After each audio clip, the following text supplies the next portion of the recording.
अब तक के पिछले वीडियो लेक्चर्स में हमने प्लेन मिरर के बारे में स्टडी किया था। प्लेन मिरर से जितने भी इमेज फॉर्मेशन हो सकते थे, velocity of images, number of images, deviations, incidence रे का डेविएशन, मिरर को रोटेट करने पर डेविएशन, दो मिरर के कारण डेविएशन, दो मिरर को कुछ एंगल पे रख दे उसके कारण उसका नंबर ऑफ इमेजेस, ये सारा हमने उसमें स्टडी किया है। यानी हमने पूरा प्लेन मिरर को अच्छी तरह से स्टडी कर लिया है।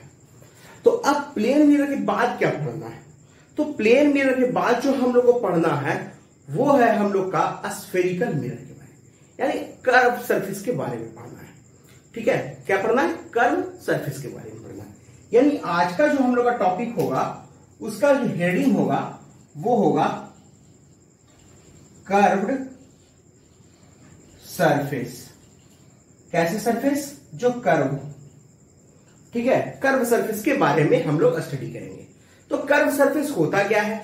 तो जो भी सरफेसेज स्ट्रेट ना हो उनको कर्व कहते हैं। जैसे अगर हम एक स्फेरिकल सरफेस ले, ये कर्व है। अगर हम एक पैराबोलिक सरफेस ले, ये कर्व है। ठीक है, अगर हम एक इलिप्टिकल सरफेस लें, ये भी कर्व है। तो ऐसे कोई भी सरफेसेज कैसे कहलाएंगे? कर्व सरफेस कहलाएंगे। क्लियर है? कोई दिक्कत? ठीक है, तो चाहे वो स्फेरिकल हो, पैराबोलिक हो या इलिप्टिकल हो, ये सारे कैसे सरफेस कहलाएंगे? कर्व सरफेस कहलाएंगे। क्लियर है? अब इसमें पढ़ना क्या है हम लोग को? जो हम लोग के सिलेबस में है वो सिर्फ और सिर्फ इसके बारे में स्टडी करना है, स्फेरिकल सरफेस के बारे में स्टडी करना है। सिर्फ और सिर्फ किसके बारे में स्टडी करना है? स्फेरिकल सरफेस के बारे में। ना पैराबोला। मान लो कभी कोई कह देगा, ऐसा जरूरी नहीं क्या वो हम इतना ही कह रहे हैं। जैसे मान लो कोई कह दिया y equal to x cube का कोई कर्व है और उस पर आपका कोई मिरर बन गया, इस तरह से एक ग्राफ होता है ना, y equal to x cube का, वैसा कोई भी हो सकता है। ठीक है, तो किसी भी तरह का सरफेस लेने के लिए कर सकता है वो कर्व सरफेस में। लेकिन जो हम लोग के सिलेबस में है वो सिर्फ और सिर्फ कौन सा सरफेस है? स्फेरिकल सरफेस है। क्लियर है? तो हम लोग स्टडी करेंगे आज स्फेरिकल सरफेस के बारे में। ठीक है, तो आज का हम लोग का हेडिंग यही रहेगा, जिसमें याद होगा आप लोग पढ़े थे एक कनकेव और एक कन्वेक्स पढ़े थे। याद है? एक कनकेव और एक कन्वेक्स पढ़े थे ना, आज उसी के बारे में स्टडी करते हैं। अब आते हैं इसमें हम लोग कर्व सरफेस में स्फेरिकल सरफेस के बारे में, और जहां हम लोग पढ़ेंगे स्फेरिकल मिरर के बारे में। किसके बारे में स्टडी करेंगे? स्फेरिकल मिरर के बारे में। ठीक है, स्फेरिकल मिरर होता क्या है? तो कहता क्या है कि किसी कर्व सरफेस का जो स्फेरिकल हो, यानी स्फेरिकल सरफेस का अगर एक सेक्शन काट लिया जाए, एक सेक्शन, मान लो ये कर्व सरफेस है, उसका एक सेक्शन काट ले हम लोग, एक सेक्शन अगर काट लिया जाए, उसके कारण जो मिरर बनेगा वो कैसा कहलाएगा? Spherical mirror. वो मिरर कैसा कहलाएगा? Spherical mirror. क्लियर है? स्फेरिकल मिरर हमारे दो टाइप के होते हैं। एक को कहते हैं हम लोग कन्वेक्स मिरर, ठीक है ना, और दूसरे को कहते हैं हम लोग कनकेव मिरर। एक को कहते हैं कन्वेक्स मिरर और दूसरे को क्या कहते हैं? Concave mirror. अब ये डिपेंड कैसे करता है कि किसको कहेंगे कन्वेक्स और किसको कहेंगे कनकेव, वो हम समझते हैं। मान लो ये कर्व सरफेस है, उसका तुमने इनर सरफेस को सिल्वर्ड कर दिया। किसको सिल्वर्ड किया? इनर सरफेस सिल्वर्ड कर दिए हैं। इनर सरफेस अगर हम सिल्वर्ड कर दें, ठीक ना, यानी कहने का मतलब कि आउटर सरफेस रिफ्लेक्टिंग हो। कैसा हो? रिफ्लेक्टिंग हो। तो इसको कहते हैं हम लोग कौन सा मिरर? तो इसको कहते हैं हम लोग कन्वेक्स मिरर। कौन सा मिरर कहते हैं? Convex mirror. अब मान लो इसका उल्टा होता, एक और मान लो हमने सरफेस का अभी सेक्शन लिया है स्फेरिकल सरफेस का, और उसमें हम लोग इस बार आउटर सरफेस को सिल्वर कर रहे हैं। कौन से सरफेस को सिल्वर कर रहे हैं? आउटर सरफेस को सिल्वर कर रहे हैं। और अब हम देख रहे हैं ये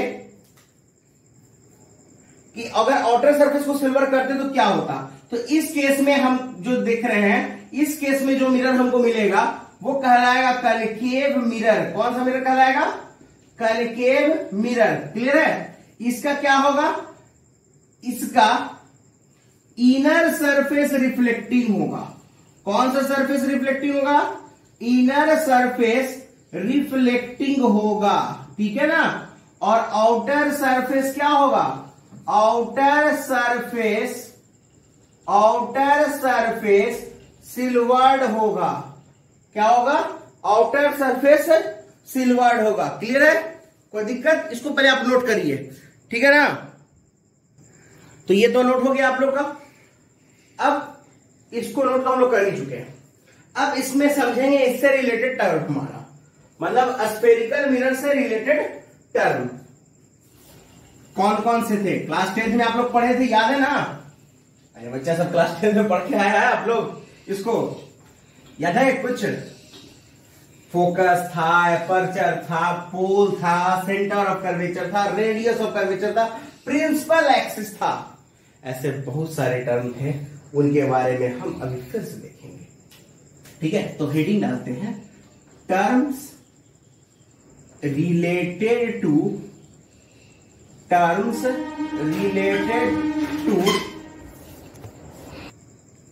ठीक है? तो terms related to spherical mirror. ठीक ना? Terms related to spherical mirror. तो बातें इसकी करते हैं। तो देखो, मान लो ये तुम्हारा एक कर्व सरफेस है।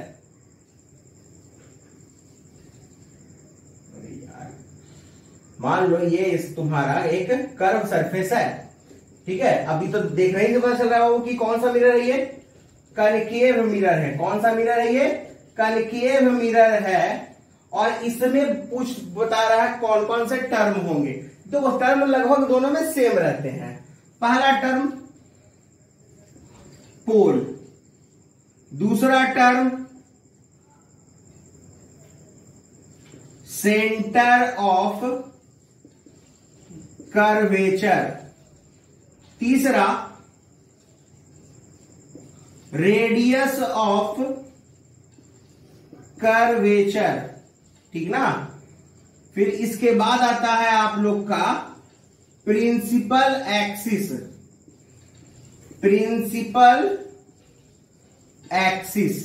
ठीक है? फिर आता है आपका फोकस, फोकल लेंथ, और थोड़ा सा हम लोग देखेंगे एक और है, कभी कभी दिखता है फोकल प्लेन। कहीं कहीं देखते हो फोकल प्लेन भी रहता है, तो उसको भी समझ लेंगे फोकल प्लेन क्या होता है। तो हमको इतना ही टर्म समझना है, pole, centre of curvature, radius of curvature, focus, focal length और फोकल प्लेन। इनके बारे में हम लोग अभी स्टडी करेंगे। तो सबसे पहले पोल समझते हैं। पोल है क्या? ठीक ना? पोल क्या है? तो देखो जरा ध्यान से, क्लास 10th में तुम पढ़े हो, याद होगा तुमको कि जो इसका सेंटर पॉइंट रहता था एकदम बीच का, यहां पर वाला, इस पॉइंट को ही हम लोग कहते थे पोल। ठीक है ना? अगर मान लो तुम्हारा ऐसा कोई सरफेस ये अभी रहता, ये कन्वेक्स मान लो रहता इस तरह से,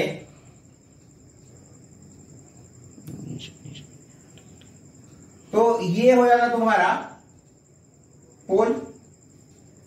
ठीक है?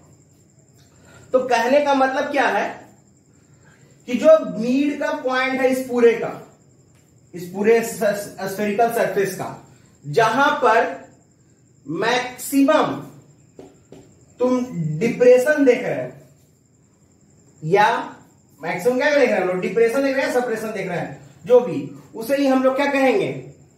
पोल कहेंगे।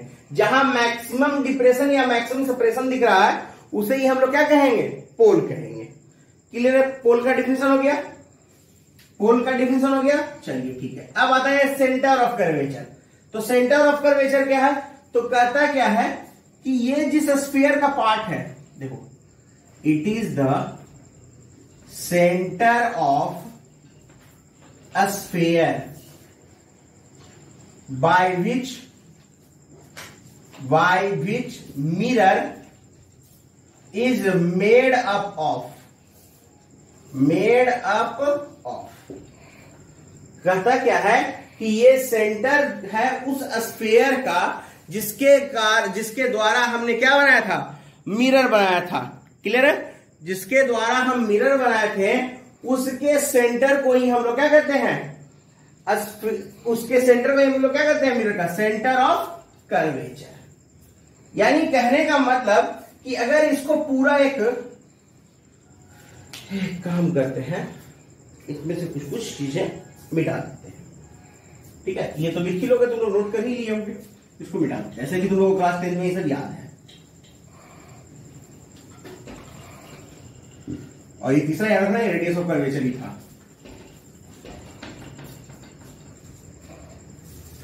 अब देखो, मान लो ये बहुत बड़े, मान लो ये एक स्फीयर है, स्फीयर के कारण ये मान लो स्फीयर है, ठीक है, जिसका एक छोटा सा पार्ट हमने वहां लिया है।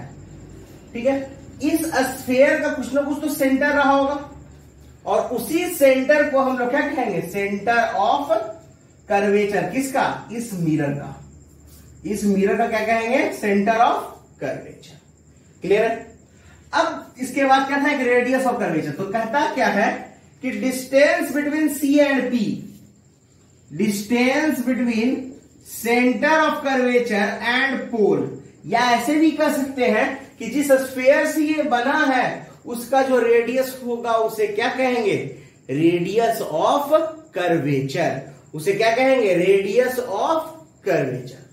या तो तुम ऐसे बोलो distance between C and P, या ऐसे कह दो कि जिस स्फीयर से काटकर स्फेरिकल मिरर बना होता है उसे हम, उसके रेडियस को हम स्फेरिकल मिरर का रेडियस ऑफ कर्वेचर कहते हैं।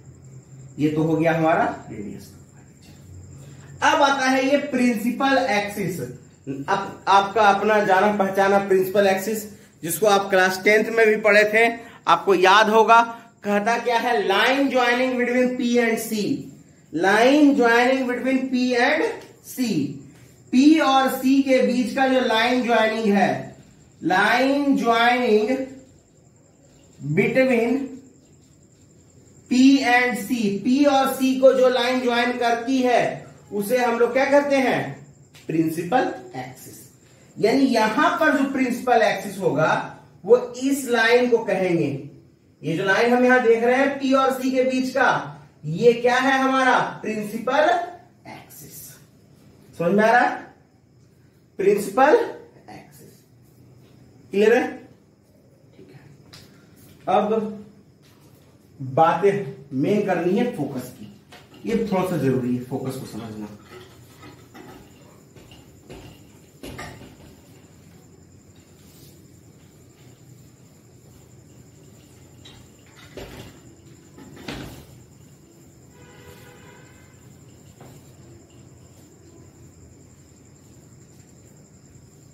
ठीक है, अब स्टार्ट करते हैं फोकस के बारे में समझना। फोकस है क्या, आप लोग क्लास 10th में ऐसा कोई डायग्राम बनाए होंगे।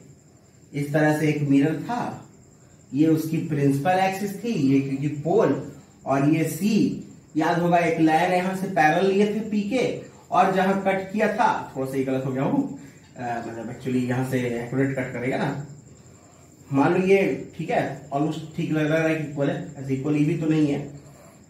तो यहां से कट किया, जहां पे ये मीट करता था प्रिंसिपल एक्सिस को, उस पॉइंट को हम लोग फोकस करते थे। यानी कहने का मतलब क्या है कि लाइट रे प्रिंसिपल एक्सिस के पैरेलल आती थी, और आफ्टर रिफ्लेक्शन जिस पॉइंट पर कटती थी, ये तो कनकेव के लिए, और कन्वेक्स के लिए क्या था कि जिस पॉइंट पर फील होता था कटता हुआ, जिस पॉइंट पर फील होता था कटता हुआ, उसे फोकस करते थे। कुछ इस तरह से याद होगा आप लोग को, इसे उसका फोकस करते थे। तो दोनों केस में फोकस अलग अलग था। एक केस में डायरेक्ट कट कर जा रहा था और दूसरे केस में क्या था, आप लोग को उसको कट करवाना पड़ता था, मतलब वो फील आता था कि वहां कट हो रहा है। लेकिन एक चीज था जिसको हम लोग वहां पढ़े थे, आप लोग याद भी होगा थोड़ा सा, जब R बराबर 2F एक रिलेशन प्रूफ कर रहे थे, उसमें कहता था कि पॉइंट P जो है मिलती हुई प्रतीत होती है, मिलती हुई प्रतीत होती है।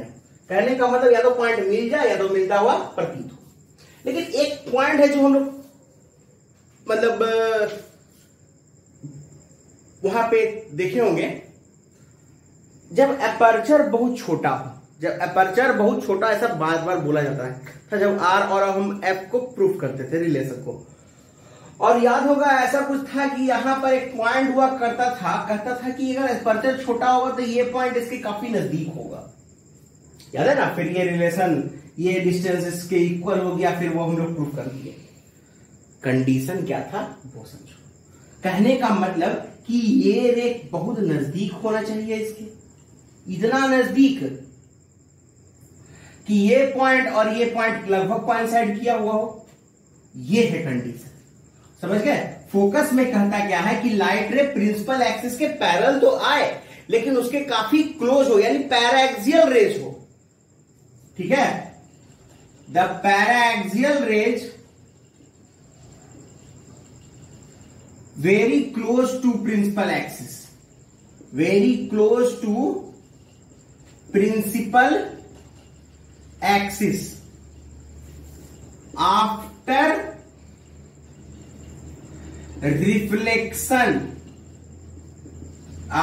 reflection, from mirror where it meet or seems to be meet is called its focus। उसे हम क्या कहते हैं, इसका फोकस कहते हैं। तो याद रखना है हमको एक ही चीज कि रे क्या होनी चाहिए, पैराएक्सियल होनी चाहिए और काफी क्लोज। या तो फिर इसको दूसरे सेंस में हम लोग क्या कह देते हैं, जो क्लास 10th में पढ़े हैं हम लोग, अपर्चर बहुत छोटा हो। अभी बातें अपर्चर की भी होंगी। If aperture is too small, अब बात करेंगे अपर्चर का हम लोग अभी। तो फोकस समझ में आ रहा है कि रे क्या होना चाहिए, पैरेलल टू प्रिंसिपल एक्सिस और उसके काफी क्लोज, और मिरर से टकराने के बाद जिस पॉइंट पर वो मीट करती है या मीट करता हुआ फील होता है, उसे हम लोग क्या कहते हैं, उसका फोकस करते हैं। या फिर कहीं कहीं लिखा रहता है कि अपर्चर क्या हो, काफी छोटा हो। तो ये केस याद रखेगा। और अगर अपर्चर छोटा होगा तो एंगल भी क्या होगा, काफी छोटा बनेगा।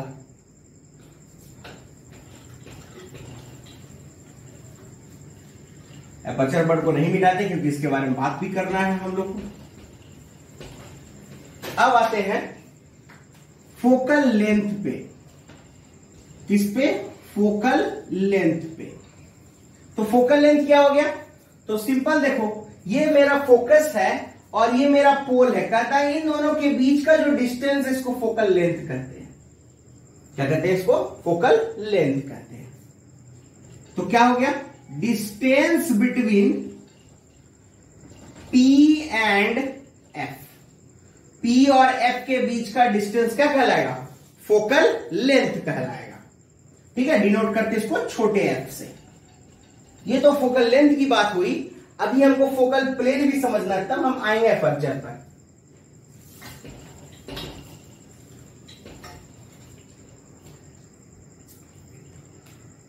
फोकल प्लेन क्या है,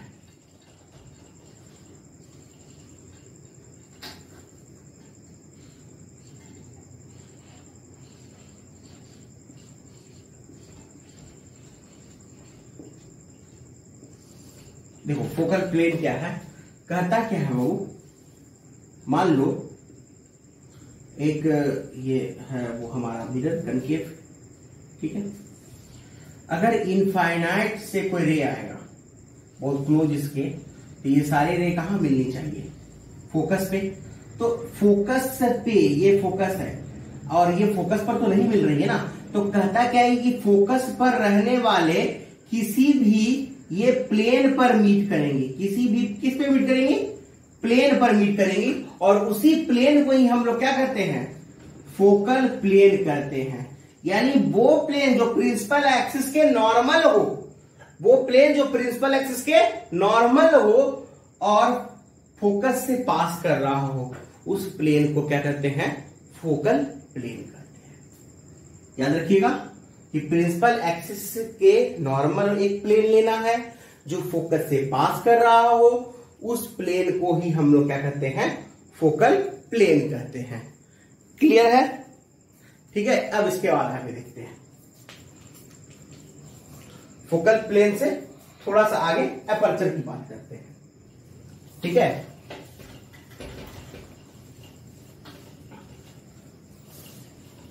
अब लो, ये मिट ही गया एपर्चर लास्ट में, कितना भी चाहे मिटाना नहीं उसको, जरा मिट ही गया। इच्छा था उसका तो चलो मिटाना दे, चाली करना।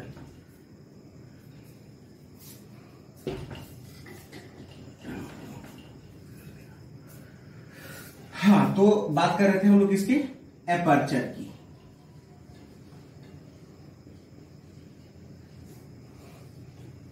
ठीक है, एपर्चर की कहता क्या है कि मान लो ये जो हमारा स्फेरिकल मिरर है, ठीक है, स्फेरिकल मिरर तुम बनाए किससे, स्फीयर से बनाए हो। तो अगर तुम ध्यान से देखोगे कि अगर हम स्फीयर का एक सेक्शन काटते हैं तो वो एक सर्कल लगता है ना।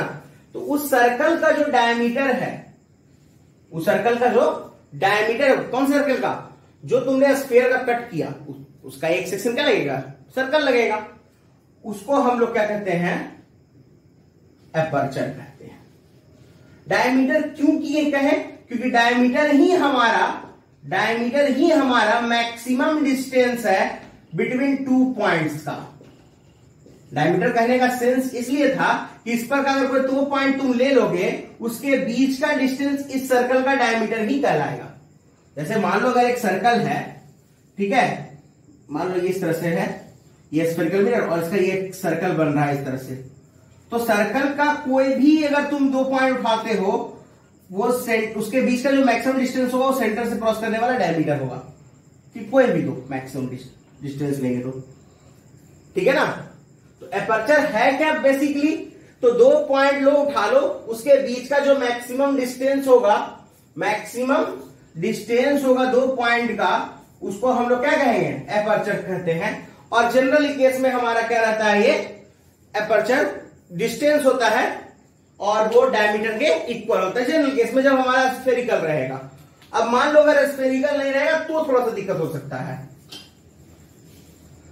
मान लो कि ये ऐसे स्फीयर होता और इसको बेचारे को इस तरह से कट कर दिया होता, ऐसे एक होता है ना, वो रफ की तरह कट कर दिए।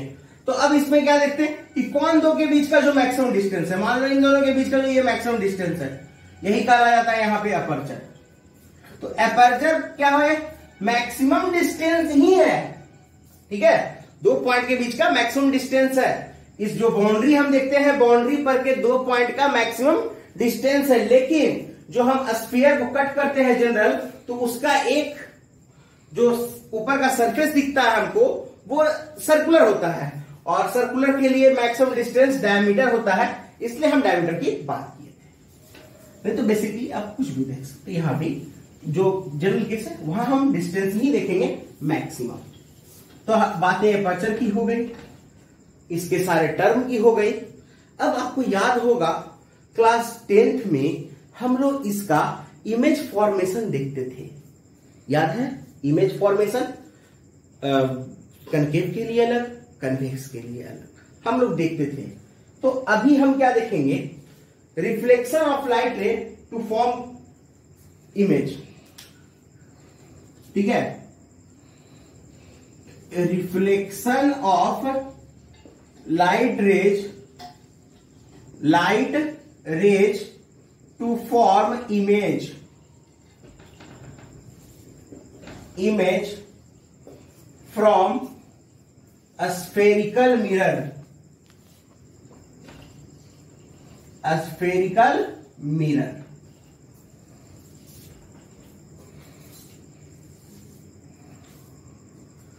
जैसे देखो पहला क्या, देखो अगर ध्यान से देखो,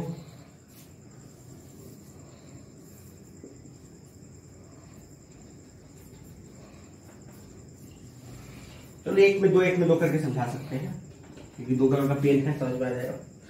कहता क्या है कि ये मान लो एक ऑब्जेक्ट है जिसका हमको इमेज फॉर्मेशन करना है। अब देखो क्या क्या पॉइंट्स यहां है जिसको यूज किया जा सकता है। पहला एक pole, the second one is focus, and the third one is centre of curvature. Third one is centre of curvature. करेंगे क्या, पहले वो समझते हैं, ठीक है ना। देखो पहला क्या है कि जो लाइट रे पैरेलल आएगी प्रिंसिपल एक्सिस के एकदम से क्लोज, ठीक है, वो पास करेगी कहां से, फोकस से पास करेगी, ठीक है। और दूसरा एक क्या है कि जो सेंटर ऑफ कर्वेचर से लाइट रे जा रही होती है वो उसी डायरेक्शन में लौट के वापस आती है। और उसका कारण समझो, सेंटर ऑफ कर्वेचर से अगर कोई लाइन जा रहा है इसका मतलब कि वो उसका रेडियस है, और रेडियस हमेशा टेंजेंट पर नॉर्मल होता है। रेडियस हमेशा क्या होता है, टेंजेंट पर नॉर्मल होता है, ठीक है ना। तो अगर टेंजेंट पर नॉर्मल है इसका मतलब ये 90 डिग्री, यानी कहने का मतलब I 0 तो R भी 0, मतलब जैसे गया वैसे ही लौटकर वापस चला आएगा। तो इसलिए सेंटर ऑफ कर्वेचर से जाने वाला लाइट रे उसी डायरेक्शन में लौट के वापस चलाता है, और प्रिंसिपल एक्सिस के पैरेलल वाला क्या होता है, फोकस से क्रॉस करता है। तो देखो यहां पर, अब देखो साफ पता चल गया, ये रे इस पॉइंट पर आके मिली है दोनों से, तो यहां इसका इमेज बन गया, ठीक है। कैसा इमेज बना हो तो आपको साफ दिख रहा है, रियल और इन्वर्टेड है। लेकिन अब और भी देखते हैं, दो रे और ले सकते थे। पहला क्या कि एक और ले सकते थे कि वो फोकस से जाए और प्रिंसिपल एक्सिस के पैरेलल हो जाए। ये तीसरा हो सकता है। तीसरा क्या लिए, जो फोकस से जा रहा है और प्रिंसिपल एक्सिस की क्या हो जा रहा है, पैरेलल हो जा रहा है, ठीक है। ये तीसरा लाइट रे हो गया। चौथा क्या है, तो चौथा ये है कि अगर आप लाइट रे को पोल से क्रॉस करवाओ, मतलब पोल पर इंसिडेंस करवाते हैं इस बार लाइट रे को हम, तो जो पोल पर लाइट रे इंसिडेंस करेगा, अगर तुम ध्यान से देखोगे तो ये भी नॉर्मल है। सी से पी को ज्वाइन करने वाला लाइन जो है वो रेडियस होता है ना। तो रेडियस है तो इसका मतलब फिर वो नॉर्मल हो गया। तो नॉर्मल का इंसिडेंस रे के साथ बनने वाला एंगल ऑफ इंसिडेंस कहलाता है। और लॉ ऑफ रिफ्लेक्शन क्या कहता है कि जितना एंगल ऑफ इंसिडेंस उतना ही एंगल ऑफ रिफ्लेक्शन, यानी जितने एंगल पर इंसिडेंस होगा उतने ही एंगल पर ये वापस लौट के चला आएगा। ये हो गया एंगल आर। एक ही बन गया सब। हम तो सोचे थे कि दो अलग अलग इमेज लेंगे, लेकिन एक में ही बन गया। इसको आप ध्यान से देखिए। पहला क्या समझ में आया कि प्रिंसिपल एक्सिस के पैरेलल फोकस से जाएगा। दूसरा, सेंटर ऑफ कर्वेचर से जाने वाला लाइट रे लौट के वापस चला आएगा। तीसरा, पोल पर जितने एंगल पर इंसिडेंस होगा लाइट रे उतने ही एंगल पर रिफ्लेक्ट होगा, क्योंकि पोल वाला लाइन जो होता है प्रिंसिपल एक्सिस वो नॉर्मल होता है। और चौथा, फोकस से जाने वाला लाइट रे प्रिंसिपल एक्सिस के पैरेलल हो जाता है, और वो जो लाइट रे हमारी जिस पॉइंट पर मिलती है उस पॉइंट पर हमारा उसका इमेज बनता है। किसका इमेज बनता है? ऑब्जेक्ट का। जिस पॉइंट पर ऑब्जेक्ट से आने वाली सारी लाइट रे मिलती है वहां पर ऑब्जेक्ट का इमेज बनता है, ठीक है ना। कैसा इमेज बनेगा डिपेंड करेगा किस कंडीशन पर। तो अगर लाइट रे एक डायरेक्ट मिल जाती है जिस पॉइंट पर तो रियल इमेज बनेगा। अगर मिलती हुई प्रतीत होती है यानी it seems to be meet, then वो वर्चुअल इमेज बनेगा। इसको याद रखना है हमारा इमेज फॉर्मेशन के लिए, ठीक है। एक तो इमेज फॉर्मेशन देख लिए, एक और देख लेते हैं। आपको समझ में आ जाएगा कैसे कैसे होता है। ठीक है, एक दो देख लेते हैं। तो ये तो आपको समझ में आ गया कि अगर ऑब्जेक्ट सी से बाहर बियॉन्ड सी रहेगा तो इमेज सी और एफ के बीच में बनेगा, और इमेज कैसा रहेगा, रियल, इन्वर्टेड और छोटा, डिमिनिश्ड। सो डिमिनिश्ड करते हैं। तो एक और देख लेते हैं, एक दो। ठीक है, प्रोसेस समझ में आ रहा है ना कैसे करना है। रे को 4 अलग अलग पॉइंट से ले सकते हैं, आपको सिर्फ 2 ही की जरूरत है। 2 पे ही भी इंटरसेक्शन हो जाता है, 2 पे भी इमेज बन जाएगा, लेकिन 4 अलग अलग जगह से ले सकते हैं। एक फोकस से, एक पैरेलल टू प्रिंसिपल एक्सिस, एक सेंटर ऑफ कर्वेचर से, और नेक्स्ट वन पोल वाला। चलो एक और देखते हैं, मान लो एक जनरल सा बच्चा वाला, बुद्धू वाला।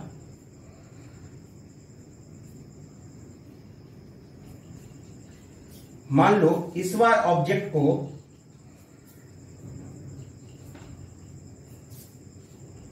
एफ और सी के बीच में रख रहे हैं और देखना है कहां इमेज बनता है। कंडीशन वही है वो कि हमें जो लाइट रे लेना है वो 4 में से किसी से भी ले सकते हैं।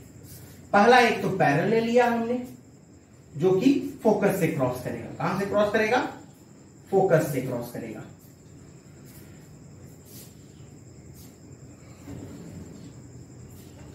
ठीक है, फिर एक लेंगे पोल से, जो उतने ही एंगल पर रिफ्लेक्ट होगा जिस एंगल पे आया था, और बन गया आपका इमेज। कैसा इमेज बना, रियल, इन्वर्टेड और इनलार्ज। तो ये इमेज बनाना आसान है, आप लोग आराम से सारे इमेजेस बना लीजिएगा। ठीक है, एक और हम और बता देते हैं, जो इसमें एक वर्चुअल वाला केस था, एफ से पी के बीच में रखते थे और इमेज कैसा बनता था, वर्चुअल बनता था। उसको एक और बना देते हैं हम, तब तक आप इसको पहले नोट करो, फिर इसको हम मिटा रहे हैं।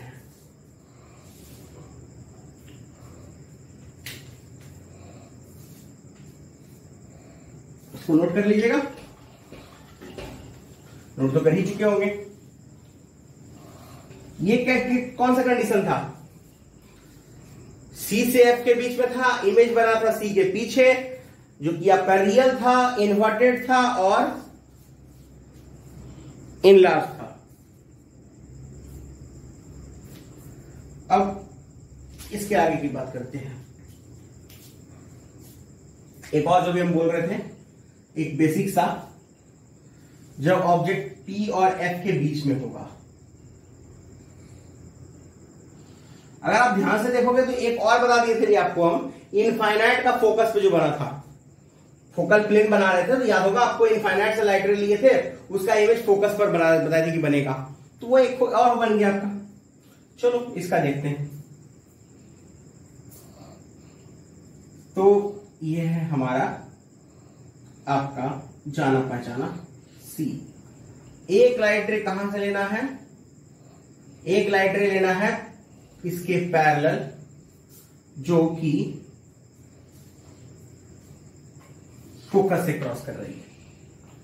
एक लाइट रे और लेना है जो सेंटर ऑफ कर्वेचर से जा रही है और सेंटर ऑफ कर्वेचर को ही वापस लौट आएगी। अब ये तो फील आपको सामने देखकर भी हो रहा है कि ये लाइट रेज आपस में कभी मिलने वाले नहीं है। तो करेंगे क्या, इन तरह के लाइट रे को हम लोग आगे प्रोसीड कर कर मिलाते हैं एक पॉइंट पर। तो मान लो यहां ये जाकर मीट कर रहा है, यहां क्या कर रहा है, ये मीट कर रहा है। तो जिस पॉइंट पर ये मीट किया, मतलब ऐसा फील हुआ कि वहां जाकर ये मीट करेगा, उसे हम लोग उसका इमेज कर, उसे हम लोग ऑब्जेक्ट का इमेज करते हैं।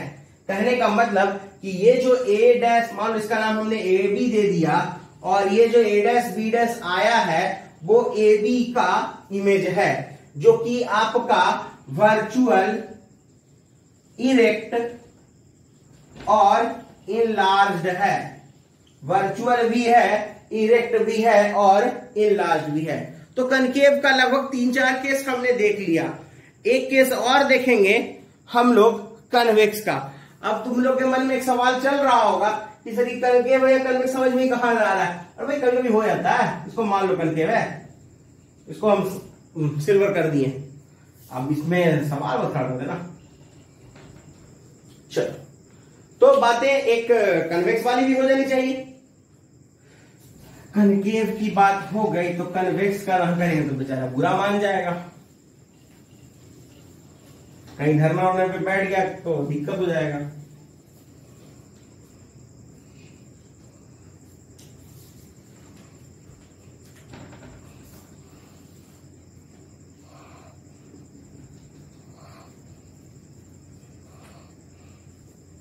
ठीक है, अब इसमें एक मान लो जनरल केस ले लेते हैं। ठीक है, ये लाइट रे फोकस पे जाएगा। ठीक है, तो ये दूसरा फोकस हो गया। अब एक और मान लो ये फोकस है, ये इसका सी रहा होगा। अब एक लाइट रे जो इसके सी की ओर प्रोसीड कर रहा था, वो सी की ओर प्रोसीड कर रहा था, इसका मतलब कि सरफेस पे नॉर्मल हो गया। तो नॉर्मल हो गया इसका मतलब कि जैसे आया था वैसे लौट के वापस चला जाएगा। इसको प्रोसीड करते हुए सी पे हम मिला देते हैं। तो ये दोनों इस पॉइंट पर मिलता हुआ हमको मिल रहा है, यानी इस ऑब्जेक्ट से आने वाला रे, एबी से आने वाला रे ये पॉइंट पर यानी ए डैश पर हमको मिलता हुआ प्रतीत हो रहा है, सीम्स टू बी मीट है। तो ए डैश बी डैश क्या हो जाएगा, वर्चुअल इमेज हो जाएगा, वर्चुअल डिमिनिस्ड और इरेक्ट। देखो वर्चुअल इमेज तो हमेशा इरेक्ट ही रहता है और रियल इमेज हमेशा कैसा रहता है, इन्वर्टेड रहता है। लेकिन ये कहना कि वर्चुअल इमेज हमेशा डिमिनिश्ड होगा या इनलार्ज होगा, ये हम नहीं कह सकते हैं। ठीक है, इसको आप नोट कर लीजिए।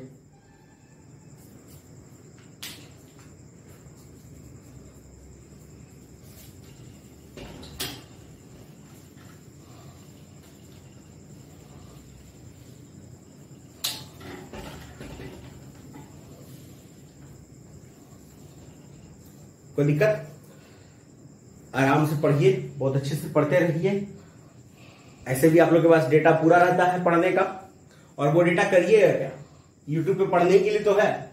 यूट्यूब से पढ़ेंगे, ऐप से पढ़ेंगे, कोई टिकटॉक के लिए थोड़ी ना है। तो उसको आप आराम से यूज करिए और पढ़ते रहिए। और चैनल को लाइक शेयर सब्सक्राइब भी कर देना, यूट्यूब है भाई।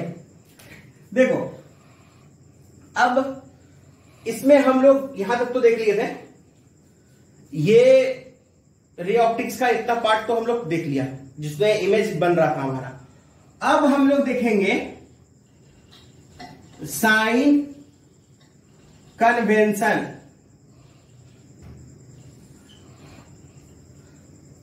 याद तो होगा ही, क्लास 10th में साइन कन्वेंशन के बारे में बताया गया था। पता नहीं कुछ बहुत सारा लेंदी सा था, इसमें यू को निगेटिव, उसमें एफ को पॉजिटिव, ऐसा बहुत सारा सीखे थे आप। कनकेव मिरर में फोकल लेंथ निगेटिव होता है, कन्वेक्स मिरर में फोकल लेंथ पॉजिटिव होता है, भी में भी पॉजिटिव, भी में भी निगेटिव हो सकता है, यू ऑलवेज निगेटिव होता है। ऐसा बहुत सारा चीज पढ़े हैं आप लोग। देखो एक चीज समझो,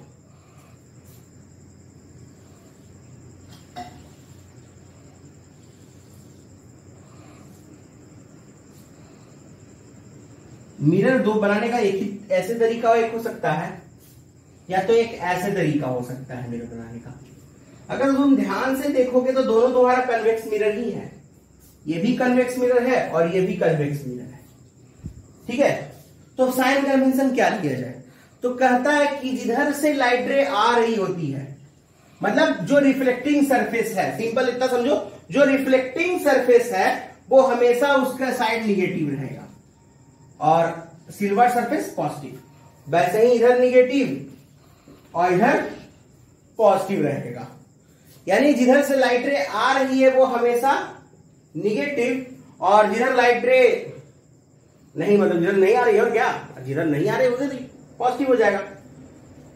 ठीक है, तो ये तो क्लियर है कि जिधर से रे आएगा उधर क्या होगा, निगेटिव, और जिधर रे नहीं आएगा, मतलब जिधर रे नहीं आएगा, मतलब जिधर सिल्वर है वो पॉजिटिव होगा।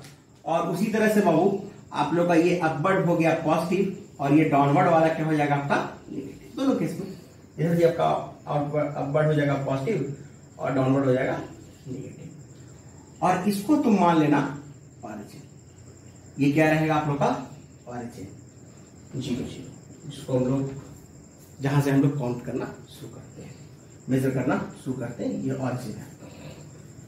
तो इसे हम लोग कहेंगे साइन कन्वेंशन।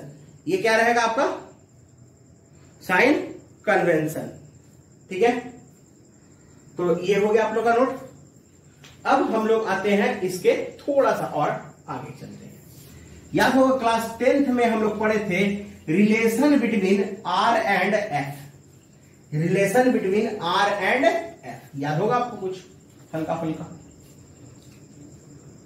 तो उसमें अभी हम जस्ट बात किए थे कि लाइट रे कैसी होनी चाहिए, पैरा एक्सियल होनी चाहिए, प्रिंसिपल एक्सिस के काफी क्लोज होनी चाहिए, पैरेलल उसके होनी चाहिए, या तो एपर्चर छोटा होना चाहिए। अब मान लो एपर्चर बड़ा है या वही लाइट रे काफी डिस्टेंस पर है, तो क्या होगा, देखो वो चीज समझते हैं। वहां से हमको रिलेशन मिल जाएगा R और F के बीच का। तो R और F के बीच का जो रिलेशन है, जो हम अभी बोल रहे हैं कि relation between R and F, वो भी हमको यहीं से मिलेगा। और जो हम बोल रहे हैं कि अगर मान लो बहुत ज्यादा डिस्टेंस पर रहा तो क्या होगा, सॉरी ये मान लो पोल है हमारा, मानेंगे क्या, ये तो पोल ही है हमारा, ये फोकस है और ये सेंटर ऑफ कर्वेचर है।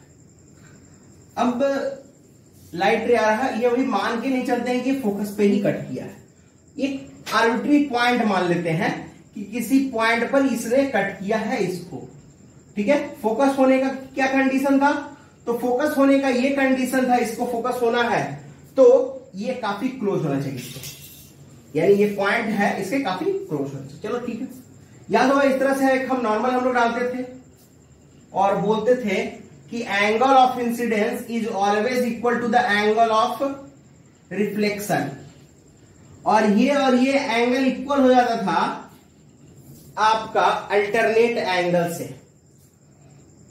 अब जरा ध्यान समझना होगा, ये पीसी जो है वो आर के इक्वल है मैग्नीट्यूड में।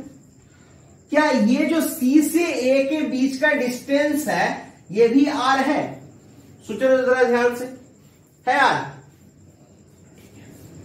अगर ये आर है और ये दोनों एंगल इक्वल है, इसका मतलब कि यहां से अगर हम इस पे नॉर्मल डालें तो ये भी आपका इसको हाफ में डिवाइड करेगा, तो ये r/2 हो जाएगा। क्लियर है। अब ये डिस्टेंस निकालो, मान लो इसको एक पॉइंट M मान लेते हैं, तो CM कितना हो जाएगा यहां से, तो बहुत सिंपल है, cos थीटा लगा लो। तो cos थीटा क्या हो जाएगा, बेस अपॉन, बेस है आपका r/2 और हाइपोटेनस हो जाएगा 90 के सामने वाला ये CM। तो CM यहां से कितना हो जाएगा, r/2 divided up by cos theta, यानी r, तो ये हो गया आपका r/2 सेक थीटा, क्योंकि बीच में ट्रेन के कारण पॉज करना पड़ा था, पता भी नहीं चलता है ना कहां पे थे हम लोग। तो ये r/2 sec theta.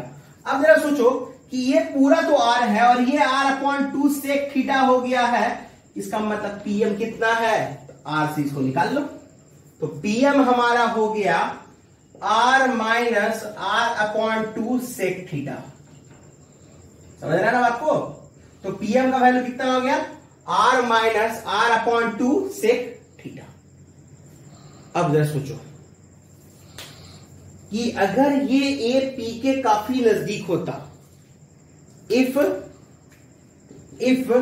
a is very close to p, very close to p, अगर ऐसा होता तो थीटा बहुत स्मॉल होता, that is theta tends to 0।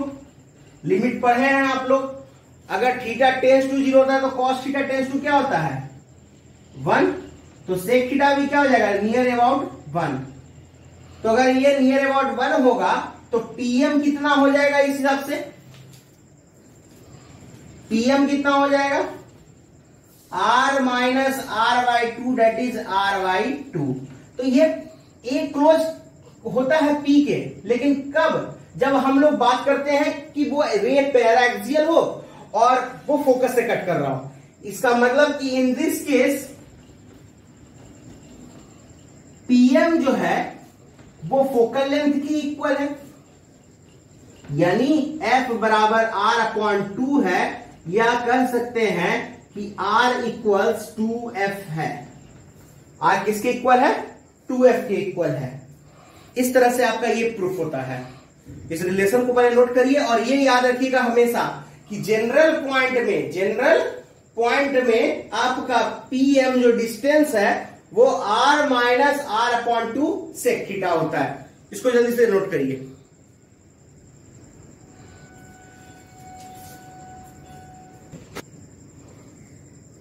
तो ये हो गया आप लोग का नोट।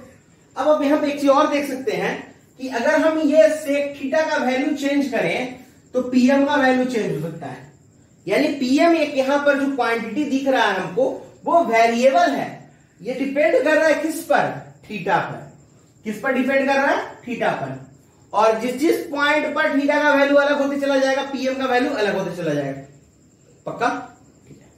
लेकिन इस पीएम को हम फोकस तभी कहेंगे जब थीटा टेंड्स टू 0 हो, सेक थीटा का वैल्यू 1 हो। यानी फोकल लेंथ फिक्स है जो कि r अपॉन 2 के इक्वल होता है। फोकस फिक्स है, समझ रहे ना? फोकस फिक्स है। लेकिन ये पीएम का वैल्यू बदल सकता है। पीएम है क्या? तो पीएम वो डिस्टेंस है जिसने जो हमको मिला था कब? जब प्रिंसिपल एक्सिस के पैरेलल लाइट रे रिफ्लेक्शन के बाद कट किया था प्रिंसिपल एक्सिस को। तो जिस पॉइंट पे कट किया वहां से जो पोल के बीच का डिस्टेंस हुआ उसको हम लोग पीएम कहें। और ये अलग अलग एंगल पर अलग अलग वैल्यू हमको मिल रहा है। ठीक है। अब जरा समझो एक चीज को, इसको मिटा देते हैं। नोट तो कर ही चुके हैं आप लोग।